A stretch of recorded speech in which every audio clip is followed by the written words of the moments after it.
Hello, everyone. While I have the utmost respect for Associated Press, it has been one of my favorite sources when it comes to covering the war in Ukraine. I have to occasionally suggest a correction for them because they do drift into sensationalism and sometimes demonstrate a slight lack of perspective. In this particular case, it sounds like such a loud, spectacular, sensational headline. A Russian border town reels from sustained Ukrainian artillery and drone strikes. They're not even close to reeling yet, guys. And I am not the kind of person who likes to compare who is more miserable. I know everybody has problems, but honestly, compared to what Russians did to Ukrainian cities, they're not even close to reeling. So they occasionally lose power, they have an occasional air raid, and some military targets occasionally get hit. And again, remember, like the rest of Russia, these are the same people who rejoiced when Crimea was illegally annexed, when Russian militants started the war in the Donetsk-Luhansk region, and so on and so forth. And also, when somebody pointed out to one of the Belgorod citizens that very much the same is happening in Donetsk, just across the border, that person's comments were dismissed. They said, well, you know what? Donetsk is Donetsk and Belgorod is Belgorod. We have human beings living in Belgorod who have to work and bring up their children. So apparently, according to people of Belgorod, people in Donetsk and probably the rest of Ukraine are not human beings who have really nothing better to do except fight a war. So that tells you all you need to know.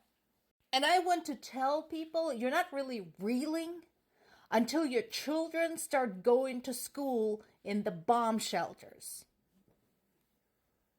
How's that for reeling? You're not reeling until your little girls practice ballet in a bomb shelter. You're not reeling until your kid goes to the first day of first grade in a converted underground station because that is the safest place for them. Then you might be reeling. You're not reeling until your city has been razed to the ground 90% like Mariupol. You're not reeling until in your city they find basements with tied up little girls who have been raped repeatedly. Then you can start reeling. This is a really good observation by Poland's foreign minister that Ukraine's success in the war against Russia is now tied to U.S. credibility. So many times we talked about how much of this war has a global impact, and to state otherwise is basically failing to see the obvious. Well, let's not forget that for a long time, U.S. has been a leader in matters of international politics. And a lot of the countries basically watched U.S. when making their own international decisions. In this particular case, U.S. response to the war in Ukraine has been inconsistent.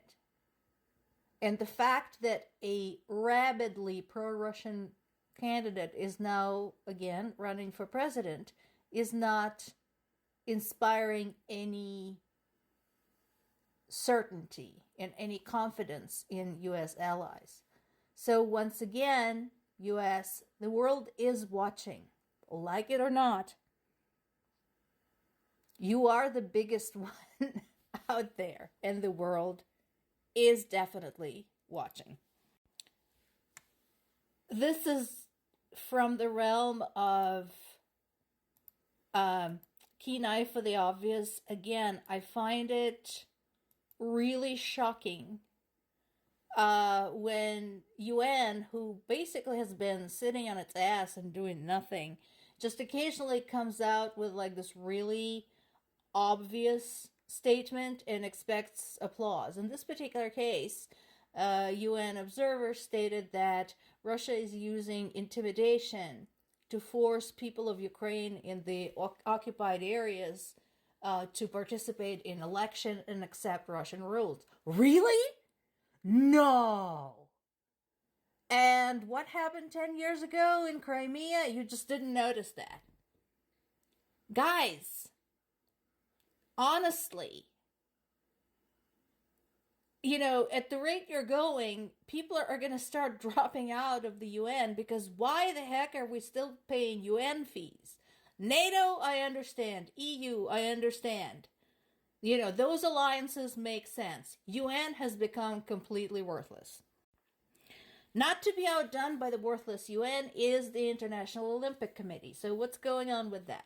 Well, the International Olympic Committee decided to bar Russian and Belarusian athletes from participating in the opening ceremony.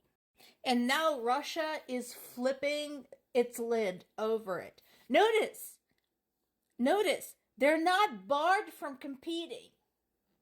They're just barred from the opening ceremony. The fact that they're allowed at all is outrageous. But the IOC doesn't have the spine to basically say, no, guys, you're going to do this shit. You are going to become a terrorist state. Screw you. No Olympics for you. But nevertheless, Russia is pitching a hissy fit because there's been this one concession to decency by prohibiting Russian athletes from walking in circles around the stadium.